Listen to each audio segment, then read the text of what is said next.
जी हाँ दोस्त। तो जो लोग फॉर्म डाल रखे हैं एएलपी में, टेक्नीशियन में, आरपीएफ में, दोस्त वो उनके लिए प्रैक्टिस सेट क्यों जरूरी है, आज ये समझेंगे हम। दोस्त, जो लोग पढ़ रहे हैं और तैयारी कर रहे हैं जोर शोर से, तो इसमें दो तरह के कैंडिडेट होंगे। एक तो नए होंगे जो पहली बार आरआरबी की एग्जाम देने के लिए आए होंगे। एक वैसे कैंडिडेट होंगे जो बहुत पहले दे रखे भी होंगे या बहुत सारे एग्जाम दे रखे होंगे, उनका सिलेबस लगभग लगभग कंप्लीट होगा। और जो नए हैं उनका सिलेबस लगभग लगभग कंप्लीट नहीं होगा। वो क्या करेंगे? क्या वो प्रैक्टिस सेट देंगे? जो पुराने हैं क्या वो प्रैक्टिस सेट देंगे? तो जी हाँ, मैं आपको इसी के बारे में बता रहा हूं कि प्रैक्टिस सेट किनको देना चाहिए और क्यों देना चाहिए। तो दोस्त, मैं सबसे पहले बात कर लेता हूं उन लोगों के लिए जिनकी सिलेबस कंप्लीट है। तो दोस्त, अगर आपकी सिलेबस कंप्लीट है और लगभग लगभग मान के चलिए कि कंप्लीट ही है, तो आप प्रैक्टिस सेट दीजिए। लेकिन दोस्त समझिए कि प्रैक्टिस सेट कितनी बार देनी चाहिए एक दिन में। तो जहां तक मैं अपना एक्सपीरियंस बता रहा हूं, मैंने खुद एक्सपीरियंस करके मैंने खुद जॉब लिया है, इसलिए मैं अपना एक्सपीरियंस आप लोगों के साथ साझा कर रहा हूं। तो दोस्त, एक दिन में कम से कम 2 प्रैक्टिस सेट दिया कीजिए। अब समझिए, ऑनलाइन दे या ऑफलाइन दे। तो दोस्त, बेटर होगा कि ऑफलाइन प्रैक्टिस सेट दीजिए। अगर पॉसिबल नहीं हो, 80% 75% लगता है कि आप ऑफलाइन जाकर प्रैक्टिस सेट नहीं दे सकते हैं, उस कंडीशन में आप ऑनलाइन प्रैक्टिस सेट दीजिए। लेकिन अगर पॉसिबिलिटी है कि आप ऑफलाइन प्रैक्टिस सेट दे सकते हैं, तो दोस्त मेरा ओपिनियन है कि आप जाकर के ऑफलाइन प्रैक्टिस सेट दीजिए। अब समझिए इस चीज को कि आखिर ऑफलाइन प्रैक्टिस सेट देने से होगा क्या।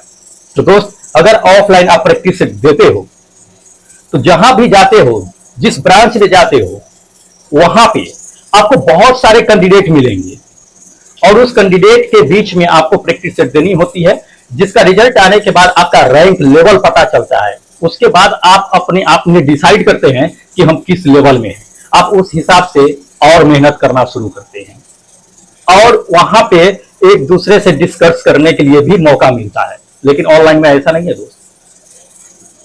अब समझिए कि दोस्त, एक तो ये प्रैक्टिस सेट हो गया कि आप जहां ब्रांच है वहां पे जाकर के दीजिए, कोई अच्छे प्रैक्टिस सेट पकड़ लीजिए। दूसरा, आप रूम पे जहां पे रहते हो वहां पे 2-4 लोगों का एक ग्रुप बना लीजिए और वहां पे एक अपना प्रैक्टिस सेट दीजिए। किसी का बुक ले लीजिए प्रैक्टिस सेट का और रूम पे उस प्रैक्टिस सेट को बनाइए। बनाने के बाद ग्रुप डिस्कस कीजिए। ध्यान रहे कि जितना आरआरबी का टाइमिंग है दोस्त, उतना ही में आपको सारे क्वेश्चन को बनाना है, उसके बाद छोड़ देना है। ऐसा नहीं कि टाइम अभी आ रहा है चलो और बना लेते हैं और बना लेते हैं, ऐसा नहीं करना है दोस्त। टाइम के अकॉर्डिंग ही चलना है। 90 मिनट है, 90 मिनट में हम सारे क्वेश्चन को डील करेंगे। नहीं हुआ छोड़ देना है। उसके बाद जो है जितने भी क्वेश्चन है उसको डिस्कस करना है। तो ग्रुप डिस्कस रूम पे कीजिए, जहां पे रहते हैं, डेरा पे रहते हैं, रूम पे रहते हैं, कहीं भी रहते हैं, वहां पे ग्रुप बनाना बहुत जरूरी है। उससे क्या होगा कि चारों जो लोग होंगे वो अपना अपना ओपिनियन रखेंगे। उससे क्या होगा कि नॉलेज डेवलप होगा, एक कॉन्फिडेंस अलग लेवल का आएगा। अब समझिए कि प्रैक्टिस सेट आखिर देना ही क्यों चाहिए हमें। हम तो पढ़ रहे हैं, पढ़ करके भी तो कंप्लीट कर सकते हैं। प्रैक्टिस सेट क्यों दे? तो दोस्त, प्रैक्टिस सेट जरूरी है। अब क्यों जरूरी है ये समझिए। पहले तो आपको बता दिए कि आपका लेवल पता चल जाएगा कि आप किस लेवल में हो। दूसरी नंबर जो बहुत मायने रखता है दोस्त, तो प्रैक्टिस सेट इसलिए देना चाहिए। प्रैक्टिस सेट देने से होता क्या है कि दोस्त, आपकी स्पीड बनती है, आपकी टाइम मैनेजमेंट सिस्टम बनती है। आप टाइम मैनेज कर सकते हो। अगर आपको 90 मिनट दिया गया है एग्जाम सीबीटी के लिए, तो दोस्त आप 90 मिनट में कंप्लीट करोगे। आपको दोस्त पढ़ लेते हो, बहुत सारे बुक पढ़ लेते हैं, आपके पास सब कुछ आता है, सारा क्वेश्चन आता है, लेकिन क्या है कि आपके पास टाइम मैनेजमेंट सिस्टम नहीं है। आप टाइम मैनेज नहीं कर पाते हो। बहुत सारे ऐसे एग्जाम होते हैं जिसमें आपको क्वेश्चन आता रहता है लेकिन आप छोड़ करके आ जाते हो। तो दोस्त, करना क्या है वहां पे ये समझिए। टाइम मैनेज करना है हमें। टाइम नहीं रहने की वजह से क्वेश्चन छूटता है। अब प्रैक्टिस सेट देने से दोस्त टाइम मैनेजिंग सिस्टम जो है बढ़ जाता है। आप टाइम मैनेज कैसे करोगे ये समझ में आता है कि किस प्रश्न को पहले सॉल्व करना है, किसको बाद में करना है, नहीं करना है। ये आपके अंदर जो है डिसाइड करने की क्षमता बढ़ जाती है। तो प्रैक्टिस सेट इसलिए जरूरी है। और दूसरी बात मैं आपको बता रहा हूं कि जो लोग नए हैं उनके लिए मैं बता रहा हूं, ये तो जिनकी कंप्लीट लगभग सिलेबस हो चुकी है या जो एक दो बार अटेम्प्ट कर चुके हैं सीबीटी, उनके लिए मैं बता रहा हूं।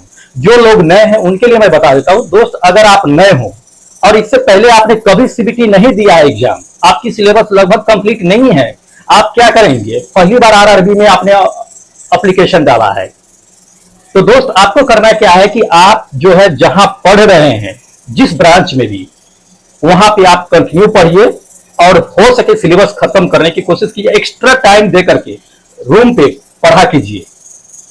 और हाँ, सेट प्रैक्टिस क्योंकि देने से तो आपको लगता है कि जहां तक बेनिफिट नहीं होगा, मैं अपना ओपिनियन बता रहा हूं, क्योंकि आपका सिलेबस कंप्लीट नहीं है।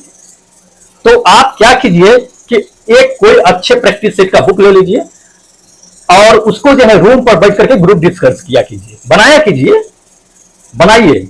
लेकिन क्या कीजिए कि 2-4 लोगों का एक ग्रुप बना लीजिए और बनाने के बाद जो है रूम पर ही उसको डिस्कस किया कीजिए। 90 मिनट टाइम देता है, 90 मिनट में आपको उस प्रैक्टिस सेट को खत्म करना है। उसके बाद जो है मिलाना है कि कितना सही हुआ, कितना गलत हुआ, जो गलत हुआ क्यों गलत हुआ, जो बचा क्वेश्चन क्यों बचा, क्यों छूटा, टाइम मैनेज कर पा रहे हैं नहीं कर पा रहे हैं, ये देखिए। इसलिए दोस्त प्रैक्टिस जरूरी है।